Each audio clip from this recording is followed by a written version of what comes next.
네, 주 안에서 만나 뵙게 돼서 참 기쁘고 반갑습니다. 방금 우리 이남전도의 회원분들의 특성을 들었는데요. 아주 박력 있고 아주 힘 있는 찬양인 것 같습니다. 이거 준비 많이 하신 것 같은데 우리 이남전도의 회원분들에게 우리 감사와 격려의 박수 한번 드렸으면 좋겠습니다. 네, 하나님께서 사랑하시는 축복로교회에서 이렇게 함께 예배드리고 귀한 강단에서 말씀으로 교제할 수 있게 되어 감사드립니다. 이 시간이 이 남전도의 회원분들과 성도님들 그리고 말씀을 전하는 저에게 모두 은혜의 시간이 될 수 있기를 기대합니다. 우리 말씀 듣기 전에 좌우에 계신 분들에게 한번 이렇게 인사하면 좋겠는데요. 마음도 따뜻한 3월을 보냅시다. 이렇게 인사합시다. 마음도 따뜻한 3월을 보냅시다. 예, 드디어 추운 날씨가 풀렸는데 날씨만 풀리는 것이 아니라 하나님의 은혜로 문제도 풀리고 인생도 풀리는 마음 따뜻한 3월을 보낼 수 있기를 주님의 이름으로 축복합니다. 제가 한 가지 흥미로운 기사를 보았습니다. 한 기자가 강청균 그리고 유영만 작가가 공조한 버킷리스트라는 책에 있는 내용을 인용한 것인데요. 유치원 학생들을 두 그룹으로 나누어서 그림 그리기 과제를 주었다고 합니다. A그룹의 유치원 학생들에게는 그림을 그려오면 무조건 상을 주겠다 했고요. B그룹의 유치원생들에게 상은 언급하지 않고 무조건 그림을 그려오라고 했답니다. 여러분, 어떤 그룹의 아이들이 더 많은 그림을 그려왔을까요? 상을 주겠다는 A그룹일까요? 아니면 그냥 그림을 그려오라고 한 B그룹일까요? A그룹? B그룹? 놀랍게도 그냥 그림을 그려오라는 B그룹이 더 많은 그림을 그려왔다고 합니다. 전 좀 이해가 안 되는데요. 다른 유치원에서도 10여 차례 넘게 실험을 했는데 결과가 똑같다고 합니다. 이 결과에 대해 작가들은 자발성과 강제성의 차이다라고 설명했습니다. 이 기사 제목도 자발성의 힘이었습니다. 자발적인가 아니면 강제적 혹은 의무적인가 생각보다 중요합니다. 의무가 되면 힘들어집니다. 능률이 떨어집니다. 물론 의무감을 가지고 꾹 버텨야 할 때도 있습니다. 그러나 의무감만으로는 제대로 할 수 없습니다. 신앙생활도 마찬가지입니다. 왜 신앙생활이 힘들까요? 왜 교회 사역이 가끔은 버겁게 느껴질 때가 있습니까? 의무로 하기 때문입니다. 자, 그렇다면 귀한 축복로교회 성도 여러분, 오늘 헌신을 다짐하시는 이남전도 회원 여러분, 어떻게 하면 교회의 다양한 사역들을 의무를 넘어 기쁨으로 감당할 수 있을까요? 어떻게 신나는 헌신으로 변화될 수 있을까요? 세 가지로 이를 생각해 보기 원하는데, 먼저 신나는 헌신이 되기 위해서는 마음이 움직이게 해야 합니다. 마음이 합니다라는 CF도 있었듯이 이 마음이 참 중요합니다. 그럼 어떻게 마음이 움직이게 할 수 있을까요? 결혼생활, 부부 관계를 통해서 이를 생각해 볼 수 있습니다. 안타깝게도 오늘날 부부 생활에 어려움을 겪는 가정들이 제법 많습니다. 오은영 리포트, 결혼 지옥, 이혼 숙녀 캠프 등 이혼 관련 프로그램들이 점점 늘어나고 있습니다. 이를 통해서 참 결혼 생활이 쉽지 않다라는 것을 실감할 수 있죠. 그렇다면 어떻게 해야 결혼 생활을 잘 할 수 있을까요? 완벽한 해법을 알려드릴 수 없습니다. 케이스가 다양하고 또한 복잡하기 때문이죠. 하지만 한 가지는 분명하게 말할 수 있습니다. 부부로서 서로에 대한 의무를 잘 지켜야 한다고만 생각하면, 서로에 대한 의무를 잘 지켜야만 한다고 생각하면 그 결혼 생활은 힘들어질 확률이 높아집니다. 부부로서의 의무, 이것은 결혼 생활이 완전히 무너지지 않기 위한 마지막 울타리입니다. 결혼 생활이 행복하게 지기 위해서는 부부관계를 잘 이어가게 하는 저마다의 다양한 스킬이 필요합니다. 그런데 여러분, 스킬만으로도 부족합니다. 꼭 가지고 있어야 하는 마음이 있습니다. 바로 배우자에 대한 감사의 마음, 사랑의 마음입니다. 여러분, 언제 배우자에 대해서 감사와 사랑의 마음이 듭니까? 배우자의 헌신과 수고를 기억할 때입니다. 조금 더 앞으로 가본다면 세상의 모든 이성들을 포기하고 자신을 선택해준 그 선택을 기억할 때입니다. 이는 내가 평생 행복하게 살기 위해선 다른 누구가 아닌 당신이 꼭 필요하다. 당신이 꼭 필요하다는 나의 가치를 인정해준 선택이기 때문입니다. 이를 선택받은 자의 관점에서는 은혜라고도 말할 수 있습니다. 이를 기억함으로 배우자에 대한 감사와 사랑의 마음을 갖게 되면 어쩔 수 없는 부부관계가 아닌 함께하고 싶은 부부관계가 되는 것이죠. 마찬가지입니다. 우리의 성김이 의무나 억지가 아닌 신나는 헌신이 되기 위해서는 우리 인생을 향한 하나님의 은혜를 기억해야 합니다. 여러분, 어떤 은혜입니까? 때마다 우리 삶 속에 베풀어 주신 크고 작은 은혜들입니다. 그래서 찬송가 429장에서는 받은 복을 세어보아라. 크신 복을 내가 알리라. 받은 복을 세어보아라. 주의 크신 복을 내가 알리라 라고 말하고 있지 않습니까? 하나님 주신 은혜들, 그 복들을 생각하고 그 은혜를 묵상하면 마음이 움직입니다. 특별히 이 은혜들 중 우리가 반드시 기억해야 하는 위대한 은혜가 있습니다. 오늘 본문 말씀에서 이를 볼 수 있는데요. 9절 말씀이거든요. 우리 한번 9절 말씀 다 같이 한번 읽어볼까요? 그러나 너희는 택하신 족속이요 왕 같은 제사장들이요 이는 너희를 어두운 데서 불러내어 그의 기이한 빛에 들어가게 하신 이의 아름다운 덕을 선포하게 하려 하심이라. 아멘. 여러분, 지금 성경이 우리를 어떤 존재라고 알려주고 있습니까?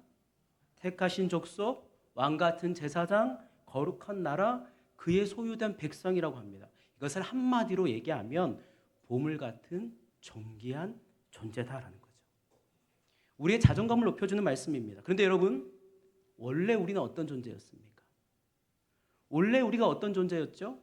9절 중반부에 보면 너희를 어두운 데서 불러내어라고 말하고 있습니다. 이것은 단지 우리가 어두운 세상 속에 있었음을 말하는 것이 아닙니다. 어두운 곳에 있던 어둠이었던 우리의 본질적 존재를 말하는 것입니다. 네, 우리는 어둠 속에 있던 빛이 아니었습니다. 우리는 어둠 속에 있던 어둠이었습니다. 이런 우리가 감히 어떻게 거룩하신 하나님께 헌신한다는 이 고귀한 꿈을 품을 수 있을까요? 어떻게 어둠이 있는 우리에게 일을 할 수 있는 자격이 주어졌습니까? 로마서 5장 6절에서 8절 말씀입니다. 우리가 아직 연약할 때에 기약대로 그리스도께서 경건치 않은 자를 위하여 죽으셨도다.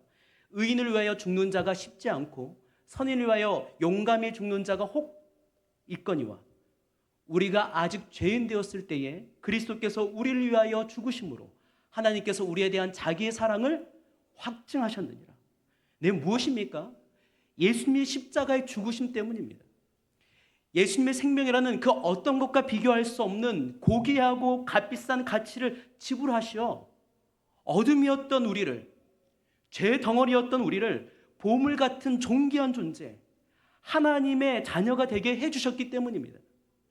이 세상 전부를 주고도 절대 살 수 없는 가장 고귀한 그 신분을 우리가 선물로 받게 된 것이죠. 여러분, 이와 더불어 주신 것이 무엇입니까? 성령입니다. 영생입니다. 현재뿐 아니라 영원한 행복한 하나님 나라 천국입니다. 이 위대한 하나님의 은혜를 기억하고 깊이 묵상할 때, 이 하나님의 은혜를 깊이 기억하고 묵상할 때 억지가 아닌, 의무가 아닌 마음 깊은 곳에서부터 시작되는 자원하는 헌신, 신나는 헌신을 할 수 있는 것입니다. 한 선교사님의 이야기입니다. 이 선교사님은 15살에 캐나다에 이민을 갔습니다. 흔히 말하는 이민 1.5세대죠. 거기서 20대 초에 하나님을 깊이 만나고 선교사로 헌신을 결심했습니다. 이를 위해 10년간 러시아 문학도 공부하고 러시아어를 배우며 또 러시아로 단기 선교도 다녀왔습니다. 그리고 선교단체에 들어가 6개월 이상 고강도의 선교사 훈련을 받았습니다. 그렇게 모든 준비를 다 끝나고 이제 카자흐스탄으로 선교를 떠나게 될 며칠 전이었다고 합니다. 그날 하나님, 저 대단하지 않습니까? 저 결국 선교사 되었습니다. 라며 하나님께 기도하고 있었는데 그때 그녀의 마음에 이런 음성이 들렸다고 합니다. 은하야, 내가 선교사 될 수 있는 것도 다 내 은혜야. 그녀가 하나님의 자녀로 부르심 받은 것, 선교사로 헌신했던 것, 그리고 선교사 된 그 모든 것이 하나님의 은혜로 되었다는 음성이었습니다. 그 음성이 마음에 들리는 순간 그녀는 말할 수 없는 감동에 바로 엎드려져 마음속에 드러났던 그 생각들을 적었습니다. 그 내용이 이렇습니다. 나를 지으신 이가 하나님, 나를 부르신 이가 하나님, 나를 보내신 이도 하나님, 나의 나 된 것은 다 하나님 은혜라. 나의 달려갈 길 다 가도록, 나의 마지막 호흡 다 하도록 나로 그 십자가 품게 하시니 나의 나 된 것은 다 하나님의 은혜라. 한량없는 은혜, 갚을 길 없는 은혜, 내 삶을 애워싸는 하나님의 은혜, 나 주저함 없이 그 땅을 밟음도 나를 붙드시는 하나님의 은혜. 네, 바로 하나님의 은혜라는 곡의 작사를 한 조은아 교수님의 고백입니다. 자신을 지으시고 부르시어 구원하시고 심지어 하나님 나라 확장의 선봉인 선교사로 세워주신 하나님의 그 은혜에 감격한 그녀는 기쁨과 감사의 마음으로 카자흐스탄을 향하여 떠나게 된 것이죠. 네, 맞습니다. 정말 보잘것없고 정말 제 투성인 우리를 향한 하나님의 높고 깊은 은혜를 기억하고 이것을 깊이 묵상할 때 우리는 의무가 아닌 억지가 아닌 자원함의 헌신을 할 수 있는 것입니다.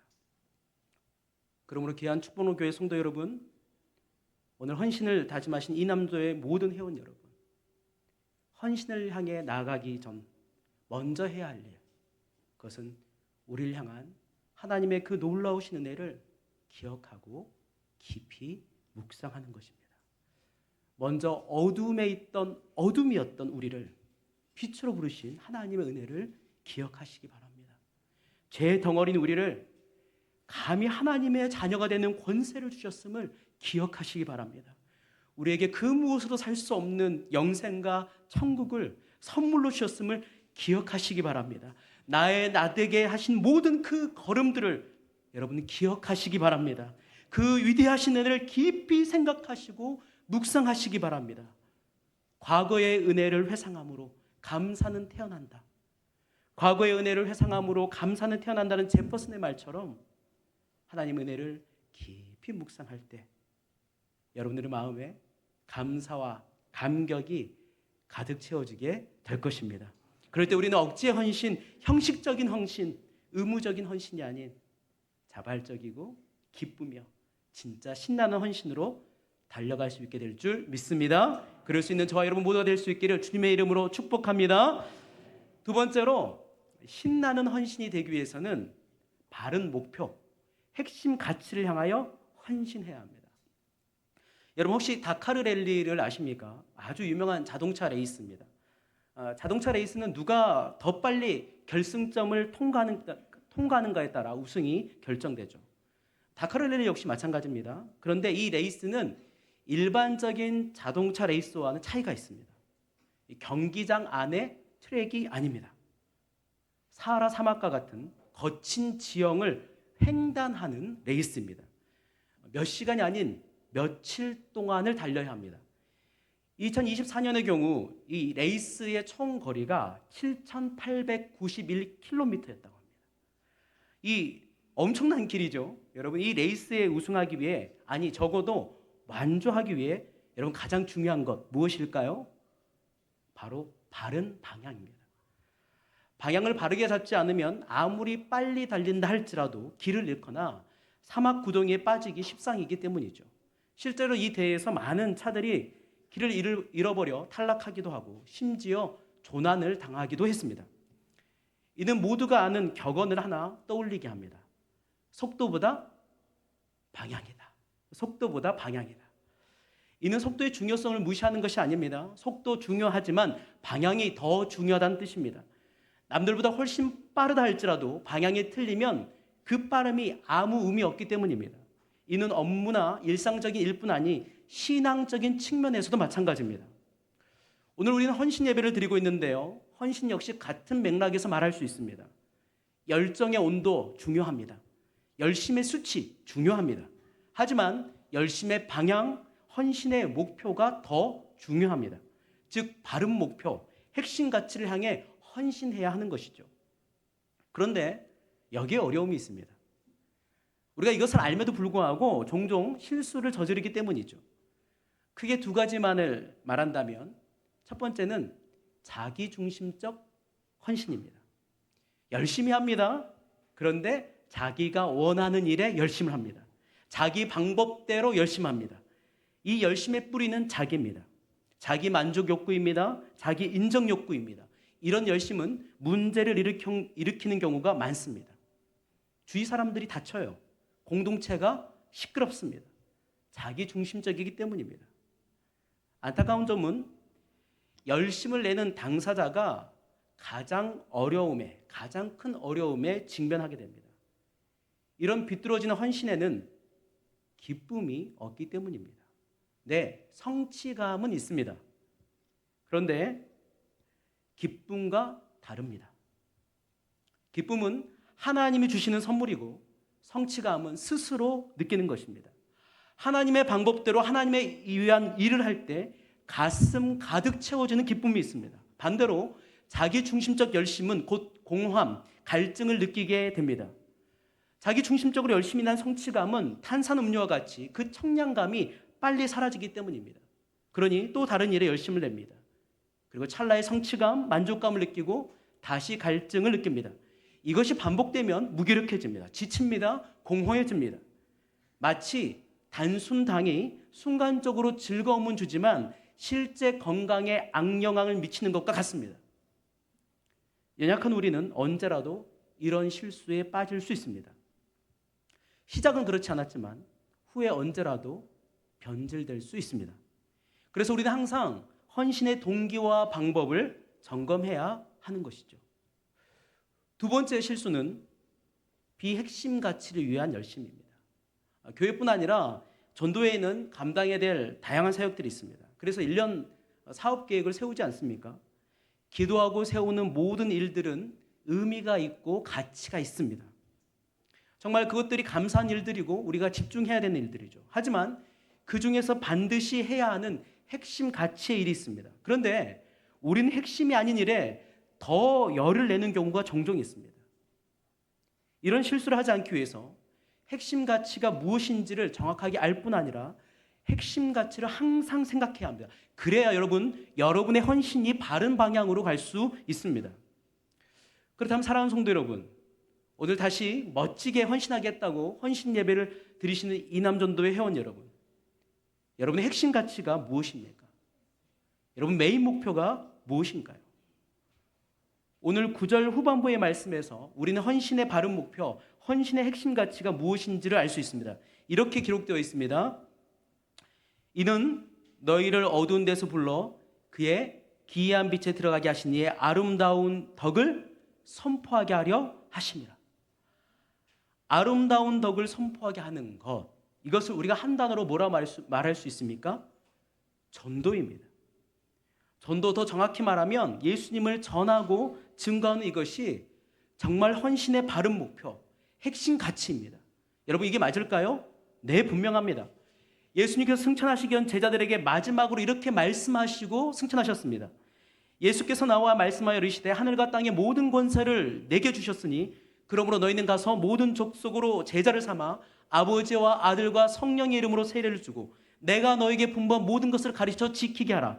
볼지어다 내가 세상 끝날까지 너희와 항상 함께 있으리라. 여러분 예수님께서 마지막으로 하시고 가신 말씀이 예수 그리스도를 전하라는 것입니다.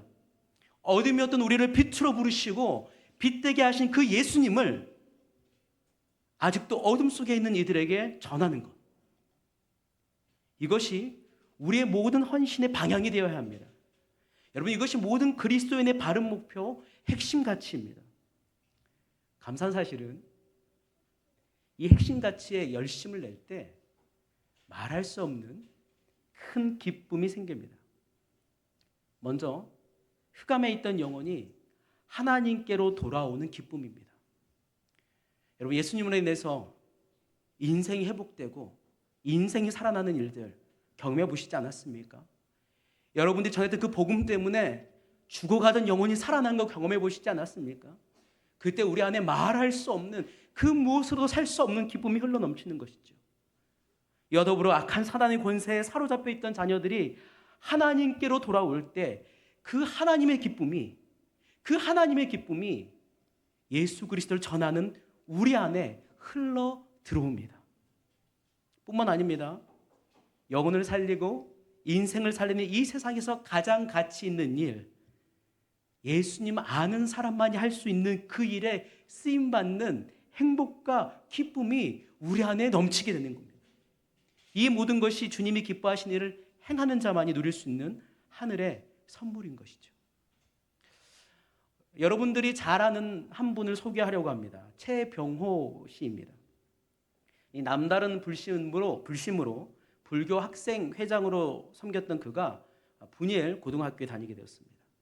사명감을 가지고 예수 믿는 아이들을 많이 괴롭혔습니다. 그런 그에게 생각지 못한 일이 벌어졌습니다. 어느 날 학교에서 종교 시간을 가르치던 이정화 전도사님께서 천국과 지옥을 설교하셨는데 놀랍게도 그 이야기가 실제로 믿어지기 시작한 겁니다. 두려운 마음에 전도사님을 찾아가 상담하고 복음을 듣고 영접 기도를 하고 예수님을 믿었습니다. 그러면서 그의 인생이 송두리째 바뀌었습니다. 그 누구보다 친구들을 열정적으로 전도하기 시작했습니다. 분이엘 예술고등학교 교사가 되었는데 아이들에게 OS를 주면서 또한 전도하기 시작했습니다. 그렇게 전도한 숫자가 무려 2,000명이 넘습니다. 현재는 교감 선생님으로 선교하고 계시는데요. 이분의 특이하고 특별한 사연으로 곳곳에서 간증을 하러 다닙니다. 그런 그가 자신을 뭐라고 부르는지 압니까? 행복한 전도자입니다. 행복한 전도자. 왜일까요?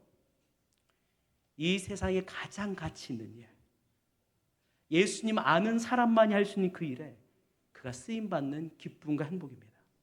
네, 맞습니다. 예수 그리스도로 인하여 인생이 변화됨을 목도하는 사건들은 우리의 심장을 다시 뛰게 합니다. 다 끝났다, 망했다라고 생각했던 인생이, 그래서 포기하라고 했던 인생이 예수님 만나서 다시 피어날 때 우리의 피는 더욱더 뜨겁게 끓게 되는 것입니다. 하나님께 기대하신 핵심 가치, 영혼 구원에 힘을 쏟게 될 때 우리는 도무지 이해할 수 없고 그 무엇으로 줄 수 없는 참 기쁨과 이 행복들을 경험하게 되는 것이죠. 그러므로 귀한 축복의 교회 성도 여러분, 그리고 헌신을 다짐하시는 이남전도의 회원 여러분, 혹시 여러분들의 헌신의 방향이 살짝 틀어져 있다면 이제 여러분들의 헌신의 방향을 핵심 가치로 바르게 조정하시기 바랍니다. 만약 하나님께서 기대하시는 핵심 가치, 그 영혼 구원을 위해 헌신하고 계셨다면 다시금 확신하시고 확정하시고 그를 위해 달려가시기 바랍니다. 이 핵심 가치를 놓치지 않고 진려갈 때 함께 하시는 그 주님을 하는 기쁨이 샘솟게 되고 하나님께서 기뻐하시는 일의 행함을 통해 주님이 주신 참 기쁨과 신남을 경험하게 될 줄 믿습니다. 그럴 수 있는 저와 여러분 모두가 될 수 있기를 주님의 이름으로 축복합니다. 마지막으로 신나는 헌신이 되기 위해서는 헌신의 동력을 놓쳐서는 안 됩니다. 전에 흥미로운 기사를 하나 본 적이 있습니다. 새해 버려야 될 사자성어입니다. 여러분, 새해 버려야 될 사자성어 어떤 것이 있을까요? 여러 가지가 나왔는데 당시 10대, 20대가 뽑았던 버려야 할 사자성어 1위는 작심삼일이었습니다. 공감이 되시나요? 각자의 상황 속에서 순위가 다를 수 있지만 작심삼일, 이것은 버리고 싶은 사자성어임은 분명합니다. 이것은 인간의 의지가 생각보다 약하다라는 것을 적나라하게 보여주는 것이죠. 금연, 공부, 다이어트, 운동과 같은 그런 일에만 국한되는 것이 아닙니다. 신앙의 영역에서도 마찬가지입니다. 헌신, 이 고귀하고 빛나는 일, 알지만 계속 해내는 것 결코 쉽지 않습니다. 그렇다면 여러분, 어떻게 해야 이 감사와 기쁨으로 시작한 이 일을 시간이 지남에 따라 차갑게 식어가지 않고 멈추지 않고 달려갈 수 있을까요? 어떻게 하냐? 어쩔 수가 없어서가 아닌 신나는 헌신을 지속할 수 있을까요? 11절 말씀을 통해서 우리가 그것을 알 수 있습니다. 우리 한번 11절 말씀 다 같이 한번 읽도록 하겠습니다. 사랑하는 자들아,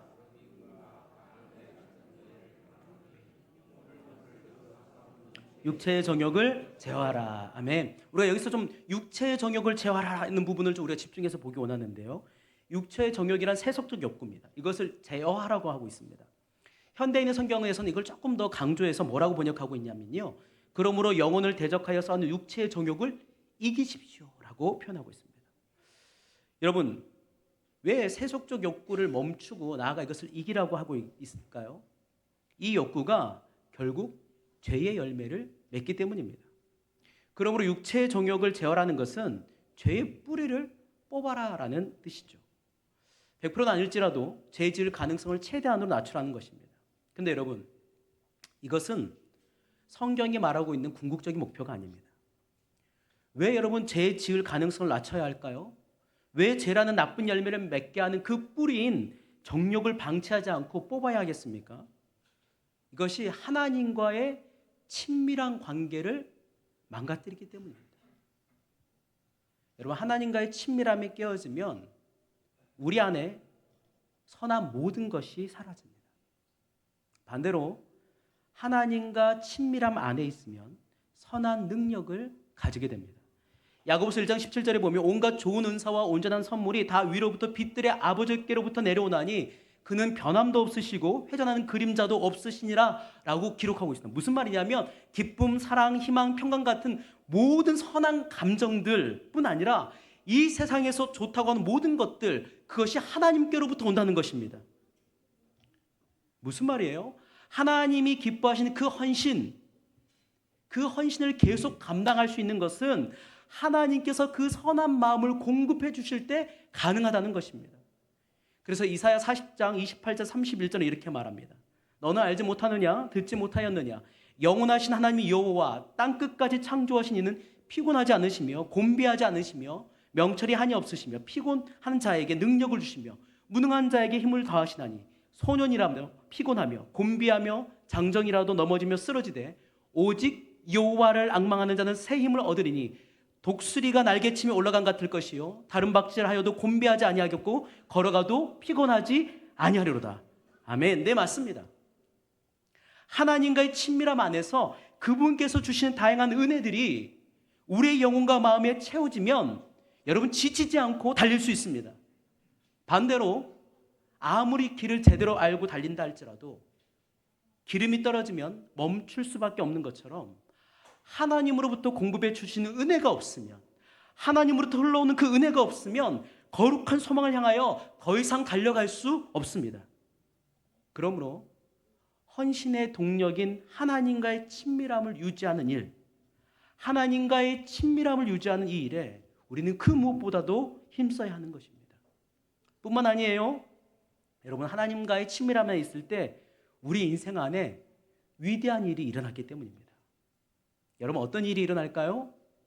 하나님 안에 친밀함 안에 우리가 있을 때 하나님의 자녀다운 선한 삶을 살 수 있습니다. 여러분, 이것이 왜 중요합니까?